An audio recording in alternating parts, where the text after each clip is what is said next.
Last time మనం పెట్టిన బోటీ బిర్యానీ వీడియోకి అయితే సూపర్ రెస్పాన్స్ వచ్చిందండి. ఈసారి అయితే 10 బోటీలు తెప్పించేసాము గోంగూర బోటీ పచ్చడి కోసం. శుభ్రంగా క్లీన్ చేసేసుకున్నాము. బోటీలు చూస్తే మనసు ఆగదు కదండి, అందుకే ఈసారి బోటీ ఫ్రై చేద్దామని మట్టి కుండ కూడా వెతికితే అదేమో చిన్నదైపోయింది.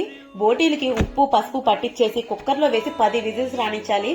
మామూలుగా చికెన్ ఫ్రై మనం ఇంట్లో రెగ్యులర్ గా ఎలా వండుకుంటామో అలా వండేసుకోవడమే, దీనికంటూ స్పెషల్ గా ఏముండదు. ఈ బోటీలకు వచ్చిన చిక్ ఏంటంటే తినే వాళ్ళేమో ప్రాణం ఇచ్చేస్తారు, తినని వాళ్ళైతే కనీసం టచ్ కూడా చేయరు దీన్ని.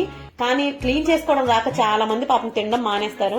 కానీ ఒక్కసారి ట్రై చేయండి, అస్సలు వదిలిపెట్టరు.